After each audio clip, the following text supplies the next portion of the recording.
Hi everybody, this is Paul Isley from Rainforest Flora with another episode of Tilly Talks. Today we're going to talk about Tillandsias for beginners. And you know who you are out there, and I can see you. So we're going to make it real easy because they are really easy if you know a couple of things, okay? So we've got 6 different plants today with one that's mounted.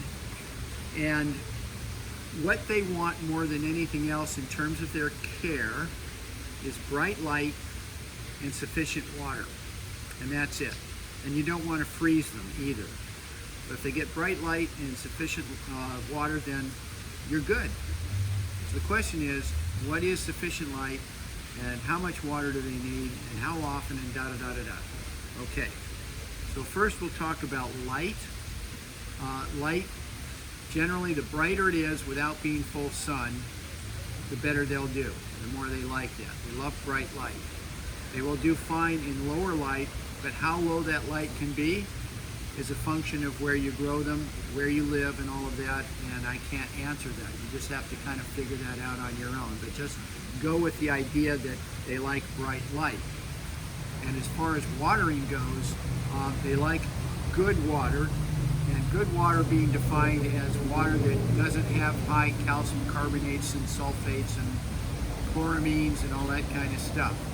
So bottled drinking water, rainwater is good. Distilled water is too pure. You can use distilled water, but then you need a little bit of fertilizer in there to even the balance of the water so it doesn't suck the nutrients out of the plants. Okay? So outdoors, you just basically hit them with a hose, and if you have city water and it's high alkalinity and all of that, that usually seems to be just fine. But indoors, it's better to use the good water.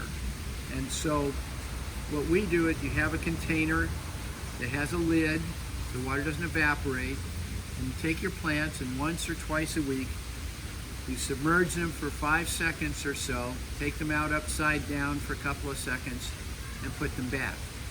If they're glued on to something, then the glued on thing doesn't make any difference. It's the plant. The leaves are what absorb the water. The leaves are what is important. So then you stick them in there, pull them out, put them back, done. I just passed the 6-year mark in my kitchen.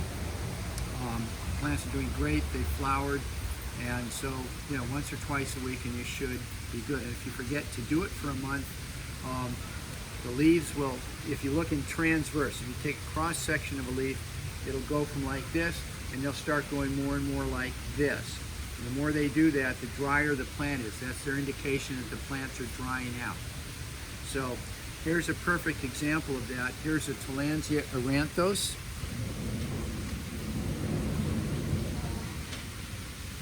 And I'm going to show you a picture in the book, La Biblia. There we go, getting close. Okay, so you can see here's Eranthos in my book, and that's what happens when the leaves get too dry, the plant's too dry. You put it underwater overnight, and the picture on the bottom here is the same plant the next morning. And look at the difference. But it needs that 12 or 14 hours underwater, preferably good water, and you can rehydrate them when they get too dry. Okay, so that's basically it on the care, and then you can glue them onto anything. You can put them pretty much anywhere. It doesn't make any difference. It just makes a difference getting them bright light and having the water. You can put them in a shoebox for a month or a closet. That's okay. They can go a month without getting any light. But over time, they like to have bright light. Okay? And now I'm going to show you 6 different types that are easy and common. We'll start with Tillandsia exerta. This one actually isn't so common, but it's a nice little species. It's from northern Mexico. Of course, we grow them from seeds or offsets, but this one can get quite large, and it's fun to watch them grow. You know, people, when they see a big one, they say, oh, I want that one. But having a small one and watching it grow is a lot of fun too. So there's a small one. Now I'm going to show you a bigger one. Okay, here's the inflorescence, and you can see that it's past flowered. It was beautiful red with purple flowers. These dark brown things are the dead flowers on the inflorescence. And here, and it has a fairly tall flower spike. We're still going, and there it is. And isn't it pretty the way that the leaves recurve like this? You know, they make a basket, and you can see the two little offsets coming up for the next generation. And over the next year, they'll grow up until they get to be this size, and eventually form a clump. So that's called Exerta. And another one is called Intermedia. And what's neat about Intermedia, besides the fact that the leaves curl like that, is that in nature, it grows upside down. The inflorescence comes out, it gets a beautiful rose-colored purple flowers, and then it offsets out of the inflorescence. And so therefore, over time, it turns into a clump that hangs down. It spreads out because the leaves come out at the base also, but they also come out of the flower spike, and so it gets wider and it gets longer over time. And we'll show you after 30 years or so what a clump of these can turn into. Wait for that. Another one is called Paucifolia, and this is nice. You can see the purple margin on the leaf edges here, and the silver frosting of what are called trichomes, the white fuzz that covers the leaves that help to absorb the water and to reflect excess sunlight where they grow in nature. Generally, as a rule, the ones that have harder leaves, more gray leaves or silver leaves, and more covering of the trichomes can grow with more light than those that are greener and softer leaf.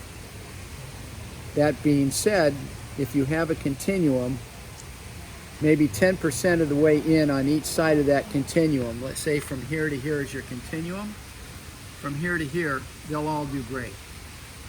Just when you start reaching the extremes, you'll notice a difference that, you know, from the one greener, softer, over the grayer, harder, that's when it makes a difference. Here's a nice one called Colby. This has a much softer leaf, nice covering of trichomes here.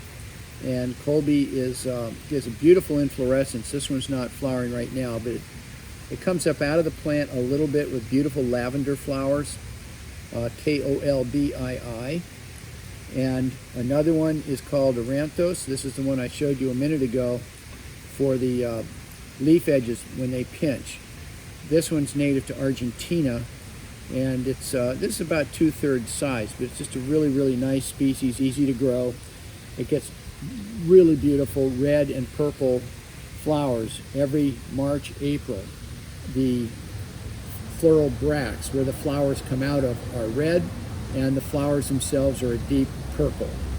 And like I said, it blooms every March, April, and it's pollinated in nature like the rest of these by hummingbirds.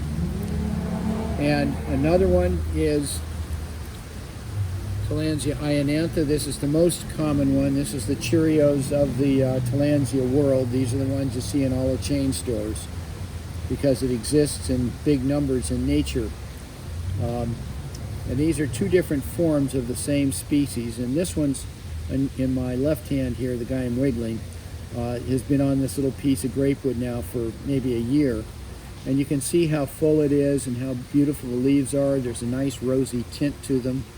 And this one in my right hand is more what the plants look like when they come in and get put in the stores. But they can grow to be more like this over time.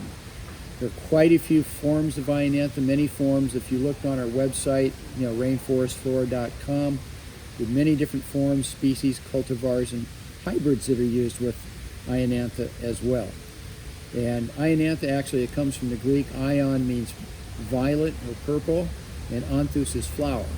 So when it was named quite a while ago, it was named, you know, it meant purple flowering plant. That's what it meant. Okay. Thank you very much, everybody.